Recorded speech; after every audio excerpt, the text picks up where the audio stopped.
I was going to talk to you about Aperture, but there's a lawnmower going by for the 14th time, so that's not going to happen.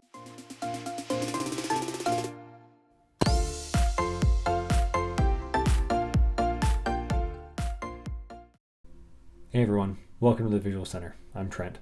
Today I want to talk to you about Aperture, what it is, how you control it, and how you can utilize it in your photography. Alright, so you've probably noticed on your camera you have the opportunity to select different exposure modes.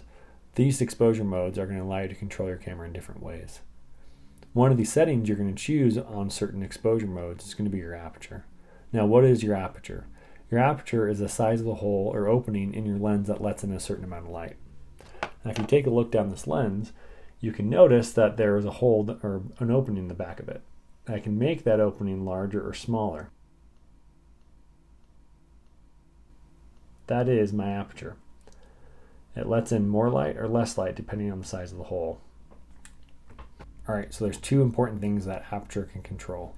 First, we've already discussed, is the amount of light coming into your camera. The second is your depth of field. Now, depth of field we're going to talk about in a second when we get outside and start shooting. Take a look at this equation. This is the equation which is used to determine a specific size of the aperture or the opening. F represents focal length. D represents the diameter of the opening or the aperture. So the focal length divided by the diameter of the opening. The numbers you get as a result of this equation are called FStops or F numbers. Now be sure to watch for a future video where we actually make a homemade pinhole camera and use that equation to determine the size of the aperture for that camera. You'll be able to follow along and make your own. Now going back to that equation, as I've mentioned, we can determine the size of the aperture, and that specific size is often referred to as an f-stop or an f number. This is the common scale of f-stops that are used within photography. I'm certain you've seen this scale of numbers before within photography.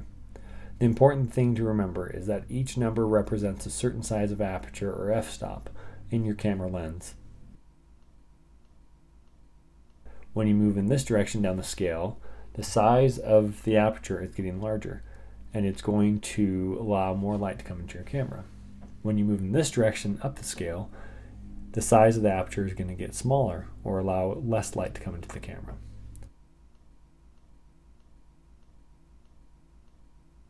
So this can be one of the difficult things to remember within photography, that a larger number represents a smaller opening, and that a smaller number represents a larger opening. Now, why this scale of numbers is so important is because they represent a specific size of opening of the aperture. Like I mentioned, when I move in this direction, I get a larger opening, allowing more light to come into my camera. When I move in this direction, I get a smaller opening, allowing less light to come into my camera. Now, each number actually represents a doubling or a halving of that amount of light. So if I move from f2.8 to f4, I'm actually cutting the amount of light in half. Every number I move to the right, my light is cut in half. Every number I move to the left, the light is actually doubled. So the important thing to remember is that each f-stop represents more light or less light coming into your camera. And each number you move up or down the scale represents double the amount of light or half the amount of light. The standard scale of f-stops, which we've discussed, are known as full stops, which means every number I move to the right is a full stop difference than the previous number, and it allows half the amount of light into the camera. And again, going in the other direction, every number I move to the left is a full stop of light, allowing double the amount of light coming into my camera. The standard scale of f-stops, which we've discussed, are called full stops. Each number I move to the right or to the left is a full stop difference than the previous number. This is a condensed version of a half-stop scale. This is a condensed version of a third stop scale. Most camera manufacturers deliver their cameras set up to move in half stops or third stops. The purpose of these fractional stops is to allow you to further refine your exposure for each image. Instead of moving in full stops, you can move in half stops or third stops. Alright, so we've discussed that the size of the aperture or the opening controls the amount of light coming into your camera. The second thing, like I mentioned, it controls is your depth of field. Now take a look at these images. These are some great examples of how a shallow depth of field looks. The photographer used a shallow depth of field to create emphasis on a certain subject or object within the image. Notice that that specific subject or object is in focus while the background and some of the foreground is out of focus. This draws emphasis to that subject or object. These are some good examples of a deep depth of field. This type of depth of field is often used in landscape photography because it provides sharp focus from foreground all the way through to the background. All right, so what is depth of field? Depth of field is a measurement of the nearest to furthest points of your image that are in focus. Let me try to demonstrate it with this video I'm making. So as I move my hand closer to the camera, you see how blurry and soft it is? It's out of focus, but my face is still in focus. Now look behind me, see that bookshelf? That's out of focus. So my depth of field is falling right here where my face is. I am in focus. That's your depth of field, and you can use it to draw emphasis within your images. Let's get outside and start shooting, and I can give you a few more demonstrations of how depth of field works. I'm going to show you how different apertures can control my depth of field. I'm going to be shooting the stream next to me with a couple of different apertures. So this is the composition of my first shot.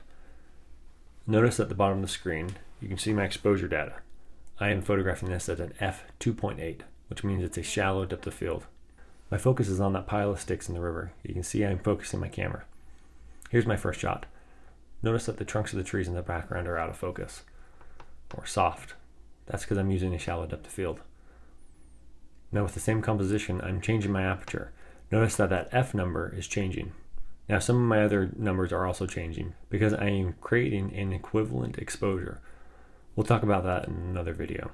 But notice that my f number is changing. I'm now at f22, which will provide me a deep depth of field. Here's the final image. Notice that the rocks in the foreground and the trunks of the tree in the background are all sharp and in focus because I'm using a deep depth of field.